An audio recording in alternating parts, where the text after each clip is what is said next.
Oi, gente, eu sou a professora Natália. E eu sou a Prof. Carol Geller. Esse ano, nós vamos ministrar a disciplina de Biologia juntamente com o professor Lennon.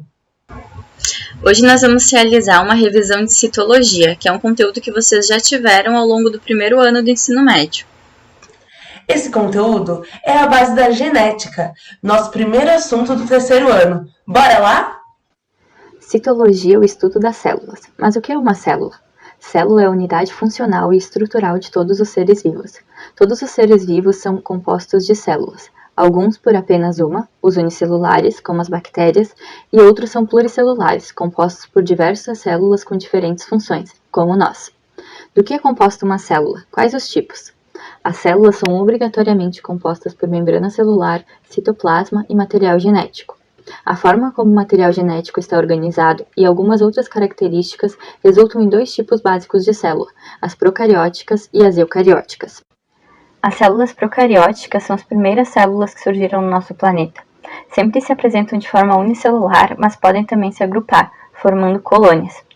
As bactérias e as arqueobactérias são representantes desse grupo. Essas células possuem seu material genético em fita dupla, circular, sem nenhum envoltório nuclear, e a maioria delas apresenta um único cromossomo circular. Porém, também podem apresentar fragmentos menores de DNA, que são denominados de plasmídios. Elas também possuem as organelas chamadas de ribossomos, que a gente vai falar mais sobre elas mais adiante. Além da membrana celular, esse tipo de célula também pode contar com parede celular, cápsula de polissacarídeos e apêndices, como por exemplo os flagelos, que são utilizados para a locomoção, as fímbrias, que são para aderir em alguns lugares, e a pele sexual, utilizada para a troca de material genético. Já nas células eucarióticas, uma das grandes diferenças é que ela possui um envoltório nuclear que isola o material genético do citoplasma, formando uma nova estrutura chamada núcleo. Diferente das células procarióticas, que possuem apenas um cromossomo circular, nas células eucariontes, o DNA está organizado em diferentes números de cromossomos dependendo da espécie. Essas células possuem diversas organelas membranosas, como os retículos endoplasmáticos, mitocôndria, complexo de Golgi, lisossomos nas células animais, cloroplastos e vacúolos nas células vegetais. Todos os seres pluricelulares são compostos por células eucariontes, que podem desempenhar diferentes funções conforme o local do organismo em que se encontram.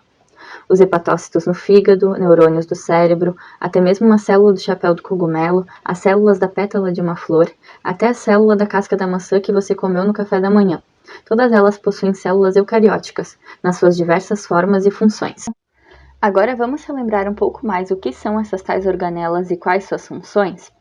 As organelas funcionam como órgãos dentro das células, cada uma delas desempenha uma função. Os ribossomos são responsáveis por sintetizar proteínas.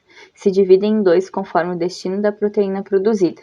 Alguns sintetizam proteínas utilizadas para ações dentro da célula e os outros sintetizam proteínas para exportação. O retículo endoplasmático é dividido em dois tipos, o liso ou o rugoso.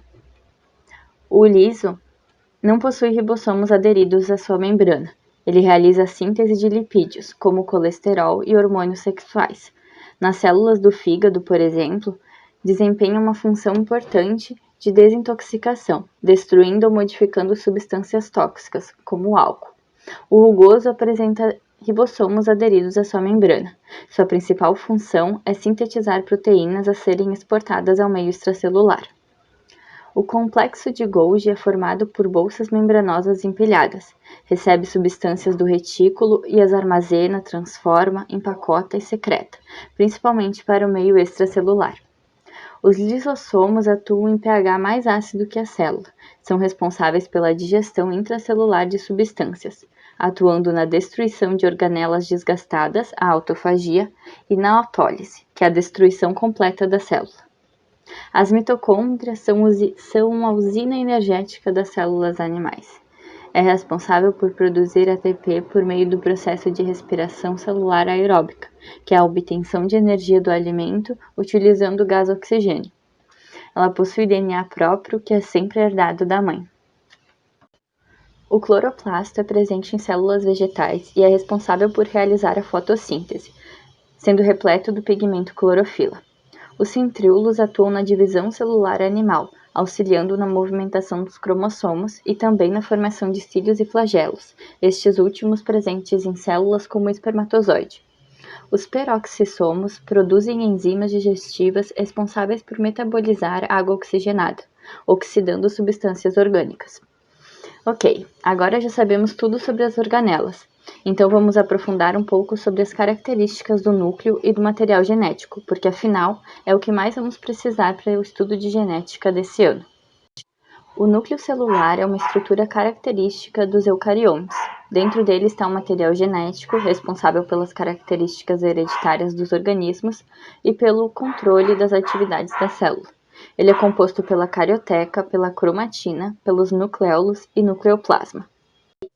A carioteca também recebe os nomes de membrana nuclear e envoltório nuclear. Possui poros que permitem troca de material entre o núcleo e o citoplasma da célula.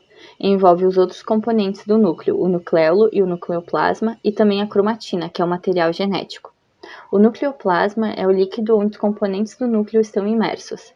É constituído por água, sais minerais, proteínas e materiais que participam da síntese de ácidos nucleicos, que são as moléculas que compõem o DNA. O nucleolo é uma estrutura formada por RNA e proteínas e é responsável por sintetizar os ribossomos. A cromatina é o DNA espiralizado associado a proteínas histonas de maneira filamentar. Ela pode ser dividida em duas: a eucromatina, que é a região do DNA com genes ativos, orientando a síntese de RNA e proteínas, e a heterocromatina, que é a região do DNA mais compactada com genes não ativos. Mas afinal, falando em RNA e DNA, qual que é a diferença entre eles? Tanto o DNA quanto o RNA são estruturas formadas por nucleotídeos, e esses são compostos por um fosfato, um açúcar e uma base nitrogenada. A função do DNA é guardar informação genética, e do RNA é a síntese de proteínas. O DNA apresenta duas fitas, e o RNA possui uma fita simples. O DNA apresenta desoxirribose como açúcar, e o RNA apresenta uma ribose. As bases nitrogenadas presentes no DNA são a citosina, a guanina, a adenina e a timina. No RNA são a citosina, a guanina, a adenina e a uracila. Durante a divisão celular, o DNA sofre intensa condensação, compactando a cromatina de forma que a molécula de DNA é enrolada muitas vezes sobre si mesma com o auxílio das proteínas histonas. Quando nessa configuração, o DNA recebe o nome de cromossomo. Antes do processo de divisão, cada cromossomo se duplica, sendo formado por dois segmentos de bastão, que são chamados de cromátides. As cromátides de um mesmo cromossomo são chamadas de irmãs, e essas duas são unidas por uma região chamada de centrômero ou constrição primária. O conjunto de cromossomos, as suas formas e tamanhos característicos presentes em cada uma das células dos organismos é chamado de cariótipo. Esse padrão é diferente para cada espécie e igual entre os indivíduos de uma mesma espécie. Por exemplo, em cada uma das células dos seres humanos há 46 cromossomos, organizados em 23 pares. Os pares apresentam a mesma forma e tamanho, sendo chamados de homólogos, exceto os cromossomos sexuais masculinos, que são compostos por X e por Y. Quando as células de uma mesma espécie, como o caso do ser humano, possuem dois conjuntos de cromossomos, recebem o nome de diploide e são chamadas de somáticas. Porém, também existem as células gaméticas, reprodutivas ou germinativas, que são haploides, possuem a metade dos cromossomos. Nas mulheres, essas células são os óvulos e nos homens, os espermatozoides. Nós recebemos um membro de cada par dos cromossomos do pai e o outro da mãe, por isso somos considerados seres diploides, já que recebemos um N de cada um. As pessoas do sexo feminino possuem dois cromossomos sexuais X, e as do sexo masculino possuem X e um Y. O processo de divisão celular é responsável pela reprodução das células e faz parte do ciclo de vida de uma célula. O ciclo celular se inicia na sua formação por meio da divisão da célula-mãe e vai até a sua própria divisão, com a formação das células filhas. O processo de divisão celular apresenta diversas funções importantes aos organismos, como originar um novo indivíduo e também renovar as células mortas. Ele ocorre de forma diferente nas células dos organismos procariontes e dos eucariontes.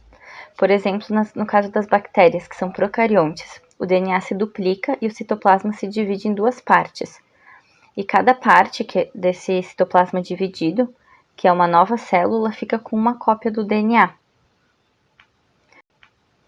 Já nos organismos eucariontes, como o caso dos animais, o processo de divisão é um pouco mais complexo e pode ocorrer de duas formas, através da mitose e da meiose.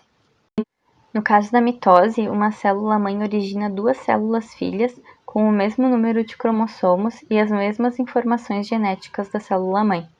Esse processo é observado, por exemplo, no crescimento de organismos, na regeneração de partes do corpo e na substituição de células mortas.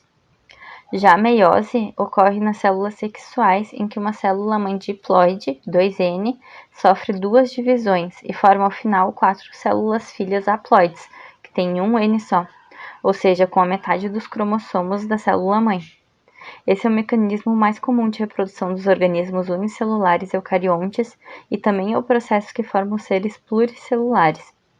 A meiose sempre vai originar células haploides e é responsável pela produção dos gametas femininos e masculinos em animais e dos esporos nas plantas.